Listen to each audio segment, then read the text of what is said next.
오늘은 조금 특별한 주제를 다뤄볼까 합니다. 어느 작은 양로원에서 할머니가 돌아가셨습니다. 간호사들이 조촐한 할머니의 짐을 정리하다가 그녀가 쓴 시를 발견하게 되었습니다. 시의 내용에 감동받은 간호사들이 이 시를 복사하여 모든 간호사에게 전달하였습니다. 그리고 모든 이들의 마음을 움직였던 이 시는 영상으로 만들어져서 소개되었고 인터넷을 통해 전 세계로 전달되었습니다. 그래서 오늘은 어느 양로원 할머니의 시를 소개하고자 합니다. 아래의 글은 어느 할머니의 글일 뿐이지만 우리 모두의 현재이거나 미래일지도 모른다는 생각을 하게 됩니다. 나이 들어서 요양원에 가지 않으려면 꼭 기억해야 하는 세 가지도 함께 들으시면 좋겠습니다. 어느 양로원 할머니의 시. 간호사님들, 무엇을 보시나요? 댁들이 저를 볼 때 무슨 생각을 하시나요? 현명하지 않고 변덕스러운 성질과 초점 없는 눈을 가진 투정이나 부리는 늙은 노인으로 보이겠지요.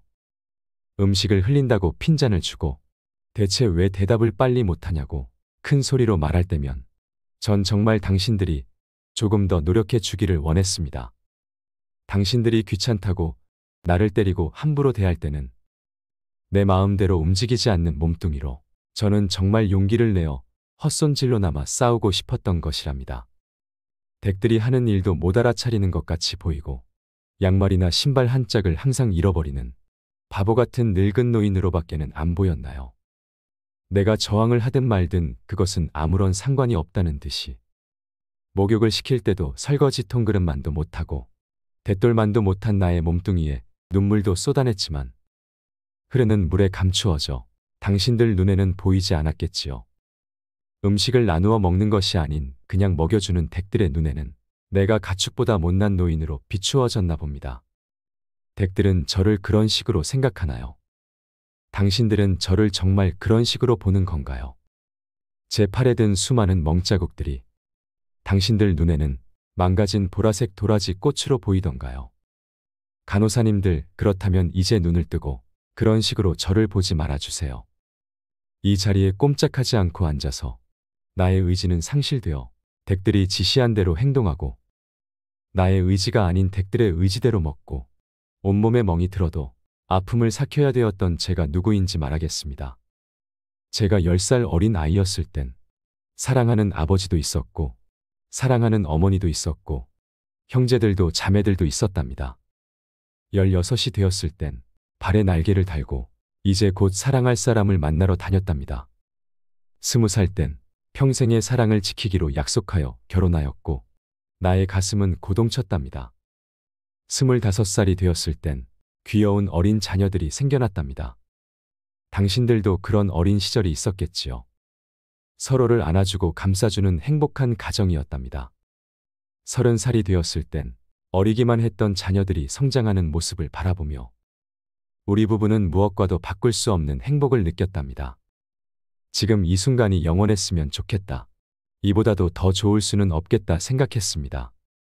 40살이 되었을 땐 어리기만 했던 아들, 딸들이 성장해서 집을 떠나게 되었지만 남편은 제 곁에 있어 슬프지 않았답니다.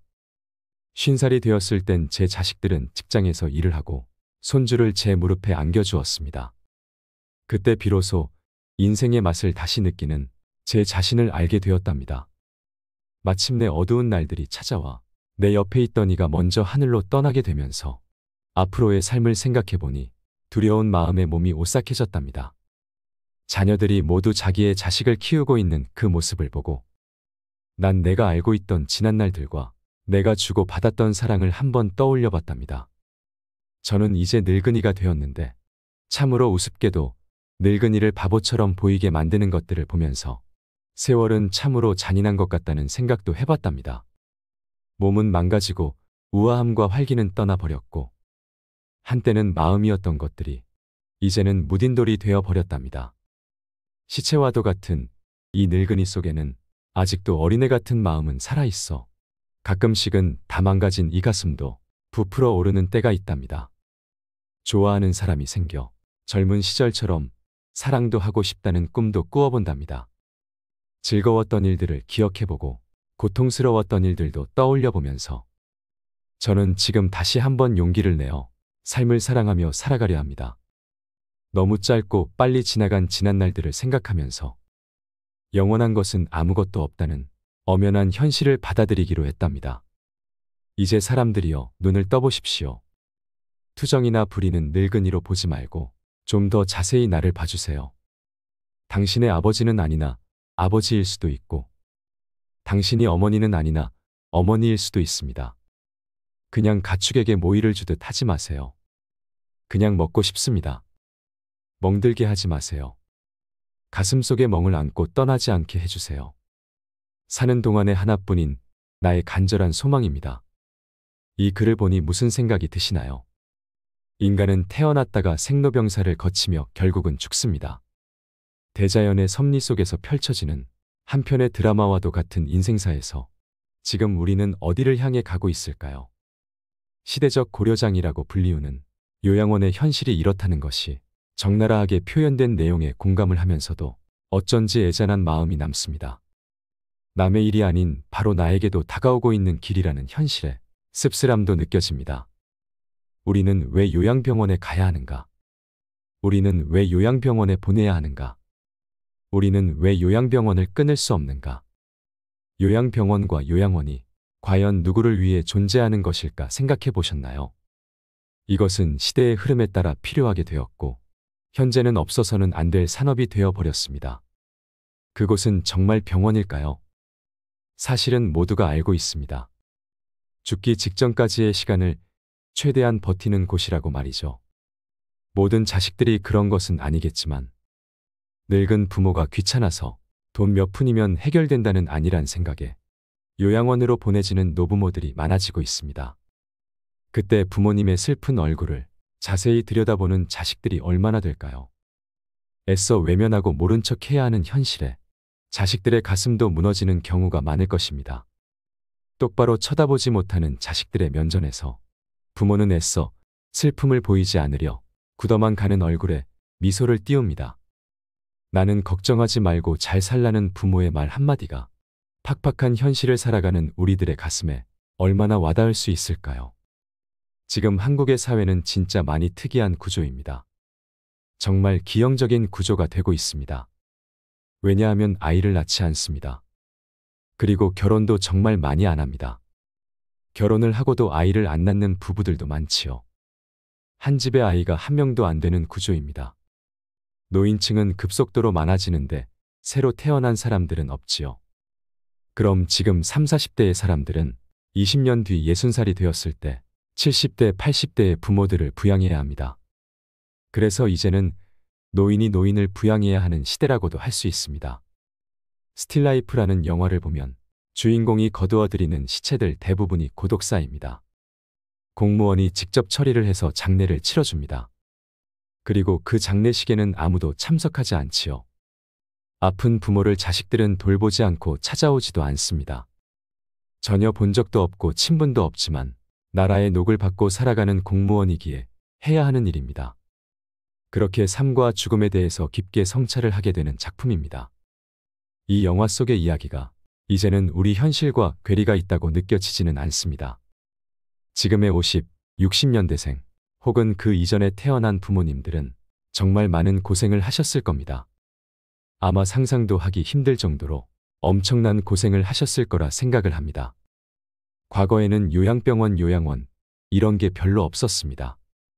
그럼 부모님이 편찮으면 자식이 다 했을 겁니다. 아니면 시집온 며느리가 도맡아 해야 하는 상황도 많았습니다. 그렇게 수십 년을 살다 보면 내 나이가 60이 되는 거죠. 이 얼마나 비참한 인생인가요? 이제는 세상이 바뀌어서 인식도 많이 달라지고 굳이 힘들게 부양하지 않아도 된다고 생각을 하는 사람들도 많아졌지만 막상 보내려고 하면 여러 가지 문제들이 봉착하게 됩니다. 그만큼 쉽지 않은 결정인 것은 자명합니다.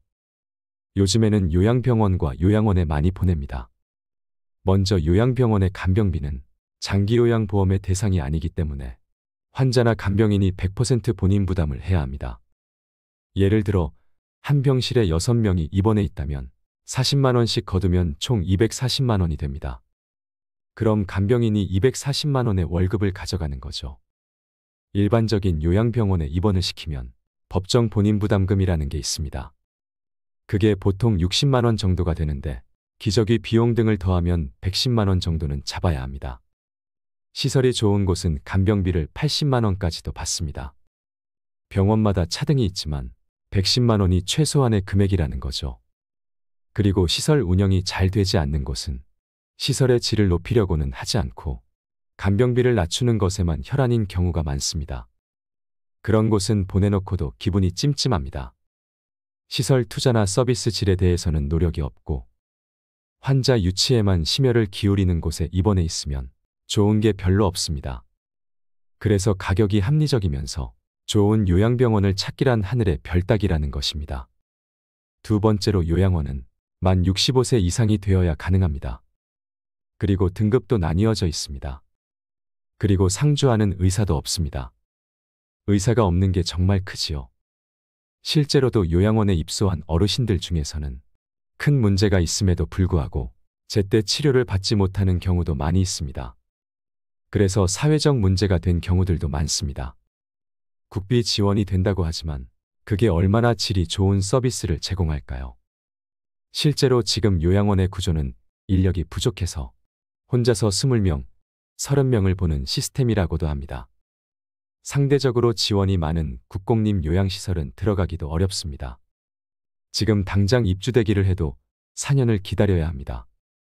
우리나라 요양원의 현실은 그냥 지나간 뉴스들만 봐도 별로 좋지 않다는 인식을 가지게 됩니다. 불과 이틀 전에 이런 기사가 났습니다. 요양원 입소 한 달 만에 멀쩡하던 아버지가 반송장이 되었다고요. 대형 병원을 찾아가 보니 요양원에서 밥을 억지로 먹이는 과정에서 흡인성 폐렴이 왔고 약물 과다 복용으로 신장 기능이 약화됐을 뿐만 아니라 영양 결핍과 탈수 증세까지 와서 중환자실 입원이 불가피하다는 설명이 돌아왔다고 합니다. 그런데 요양원 측에서는 우리가 오히려 난폭행동을 견뎠다고 말합니다. 모든 요양원과 요양사분들이 그렇다는 것은 아니지만 요양시설에 부모님을 보낸 수많은 보호자들이 혹시 내가 선택한 요양원은 아닌지 걱정할 수밖에 없는 기사이지요. 요양원은 종신형을 받은 죄수를 가두는 감옥이 아닙니다. 그런데 한국의 요양원은 꼭 감옥 같다고 말씀하시는 분들이 많습니다. 보건복지부가 발표한 현황에 따르면 시설 내 학대 건수가 급속도로 증가하는 추세라고 합니다. 죽음마저도 두렵고 비참하게 만드는 이 현실이 너무도 안타까울 뿐입니다. 그래서 노인분들도 이런 기사들을 많이 접하면서 요양시설에 일단 들어간다는 것 자체가 내가 죽으러 가는구나 라고 생각하게 됩니다. 인생의 끝자락에서 모든 것과의 이별을 준비해야 함을 알면서도 자식에게 버림받는 느낌을 받는 분들도 많습니다. 실제로 자신들이 감당하기 싫고 힘드니까 시설에 보내는 것은 부정할 수 없는 사실일 것입니다. 물론 자식에게 좋은 부모가 아니었다면 결정은 더욱 뻔할 것입니다. 그런데 한번 생각해 보세요.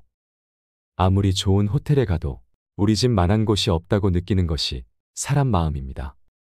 내가 아무리 돈이 많아서 최상급, 최고급 요양시설에 들어간다고 해도 내 집에 오고 싶은 마음이 당연할 것입니다. 익숙한 환경과 익숙한 사람들이 있는 곳이 제일 좋다는 것입니다. 어떻게 죽을지 준비를 하는 것도 나이가 들면 자연스럽게 생각을 해볼 문제라고 생각합니다. 만약 이 모든 것이 거스를 수 없는 시대의 흐름이라면 막연하게 걱정만 하고 있기보다는 노후를 행복하게 보낼 준비를 내가 직접 해야 하지 않을까요? 나이 들어 요양원에 가지 않고 독립하여 노후를 건강하게 보내려면 이것 세 가지만 기억하시면 좋겠습니다. 첫째는 육체적 독립입니다. 노후에 요양원에 가지 않고 다른 사람에게 의존하지 않으려면 육체적인 면에서 독립할 수 있는 능력을 갖추는 것이 가장 중요합니다. 건강 수명을 늘려야 하는 것입니다. 이를 위해서는 먼저 기초 체력을 유지하는 것이 매우 중요합니다. 기초 체력을 유지하려면 먼저 근력 운동을 하셔야 합니다. 나이가 들어갈수록 걷지 않으면 걷고 싶어도 못 걷게 된다는 말이 있습니다. 누우면 죽고 서면 산다는 말도 있지요. 나이 들어 근력이 줄어드는 순간 급속도로 노화가 시작됩니다. 인생 후반기를 살아가시는 분들은 갑자기 하반신이 가늘어지는 경험을 하시는 분들이 많으실 겁니다. 일찍 골다공증이 찾아오는 경우도 있고 허리나 어깨가 굽거나 상체가 앞으로 기우는 경우를 겪게 됩니다. 무릎도 온전히 피지 못하고 구부러진 상태로 굳어버리게 되는데요. 이것은 근력이 약해져서 근육이 우리 몸을 지탱해주지 못해서입니다. 이러한 증상이 심해지면 팔과 다리에 힘이 없어져서 일상생활을 정상적으로 영위할 수 없게 됩니다. 노후에 다른 사람에게 의존하지 않고 독립적인 삶을 살려면 근력을 유지하는 것이 그 무엇보다도 중요합니다.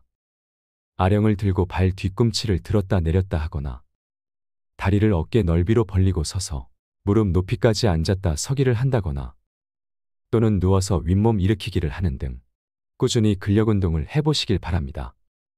그리고 유산소 운동도 중요한데요. 대표적인 유산소 운동으로는 걷기나 줄넘기 하기, 수영과 자전거 타기 등 매우 다양합니다. 몸에 무리가 가지 않는 선에서 나에게 맞는 유산소 운동을 찾아서 꾸준히 해보세요. 제가 하나만 고른다면 걷기 운동을 추천하고 싶습니다. 왜냐하면 걷기는 언제 어디서나 누구나 할 수 있는 운동이기 때문입니다. 그리고 중요한 것이 균형 운동입니다. 우리나라 65세 이상 어르신들 중에 낙상 사고로 사망하는 경우가 정말 많습니다. 사고 사망 원인 중 2위가 낙상 사고라고 하는데요. 많은 전문가들이 낙상 사고를 막기 위해서 균형 운동의 중요성을 강조하고 있습니다. 제일 간편하고 확실한 방법은 한 발로 서기 운동입니다. 한 발로 서기는 균형 감각을 익히기에도 효과가 있고 혼자 어디서나 할 수 있다는 장점이 있습니다. 먼저 두 눈을 감고 오른발로 섭니다. 그리고 왼발은 무릎을 45도 구부린 채 지면에서 15cm 정도 높이로 듭니다. 두 손은 허리에 대면 됩니다. 쉬운 것 같아도 눈을 감고 한 발로 서면 우리가 몇 초 동안이나 버틸 수 있을까요? 한번 해보시면 상당히 어렵다는 것을 알 수 있습니다. 실제로 한 발 서기를 해보면 앞뒤 양옆으로 몸이 이리저리 흔들리고 얼마 지나지 않아서 다리가 뻐근해집니다. 그만큼 평소에 쓰지 않던 근육을 많이 사용하기 때문이지요. 꾸준히 하시면 균형 감각도 향상되면서 한 발로 서서 버티는 시간도 늘어납니다. 둘째는 정신적 독립입니다. 나이 들어서 정신적으로 독립하기 위해서는 무엇이 필요할까요? 가장 중요한 것은 치매에 걸리지 않고 우울증에 걸리지 않는 것입니다. 먼저 치매에 걸리지 않으려면 어떻게 해야 할까요? 아직 치매 백신은 개발되지 않았고 치매를 치료하는 약도 없습니다. 지금까지 개발된 치매약은 치매 악화를 지연시키는 효과만 있을 뿐입니다. 그래서 우리가 치매 예방을 위해서 할 수 있는 것은 생활 습관을 바꾸고 식생활을 개선하는 것이 최선입니다. 쉽게 실천할 수 있는 생활 습관으로 음식을 꼭꼭 씹어 먹는 습관을 기르셔야 합니다. 우리가 음식을 씹으면 그것만으로도 뇌의 혈류량을 증가시켜 뇌를 활성화시킵니다. 잘 씹는 습관이 치매를 예방해주는 효과가 있는 것이지요. 껌을 자주 씹는 것도 도움이 될 수 있습니다. 그리고 일기를 쓰는 습관도 길러보세요. 치매 환자들에게는 한 가지 특징이 있습니다. 치매 초기에는 장기 기억은 잘 회상하면서도 단기 기억은 잘 기억해내지 못하는 것입니다. 그 이유는 단기 기억을 만들어내는 기관인 해마라는 부위가 망가졌거나 기능이 떨어지기 때문입니다. 이를 막으려면 매일 일기를 쓰는 것이 좋습니다. 일기를 쓰면서 생각을 떠올리면 그것이 해마에 자극을 주어 해마의 기능이 퇴화되는 것을 막고 더 나아가서는 향상시키기까지 한다고 전문가들은 이야기합니다. 그리고 새로운 일에 도전하고 머리를 많이 쓰는 생활 습관을 들이세요. 뇌는 자극을 먹고 산다고 할 만큼 끊임없는 자극을 원합니다. 자극 중에서도 뇌가 가장 좋아하는 자극은 바로 새로운 자극입니다. 뇌가 환호하는 자극이 될 수 있는 것을 많이 경험해 보세요. 예를 들면 새로운 악기를 연주하는 것을 배운다거나 새로운 요리법을 배운다거나 새로운 노래나 춤 등을 배우는 것이 모두 뇌를 건강하게 만드는 방법이 됩니다. 낯선 곳으로 여행을 떠나는 것도 좋고 한 번도 가보지 않은 낯선 길을 가는 것도 뇌에 신선한 자극이 되어 활기 넘치게 합니다. 또한 사회활동에 적극 참여하는 생활 습관도 만들어 보세요. 되도록이면 젊었을 때처럼 여러 사람들과 자주 만나 어울리는 것이 치매 예방에 큰 도움이 됩니다. 여러 사람들과 만나 대화하고 다양한 사회 활동을 같이 하는 것이 뇌에 좋은 자극을 줍니다. 집에서 혼자 머무르는 것이 바로 치매로 가는 지름길이라는 것을 잊지 마시길 바랍니다.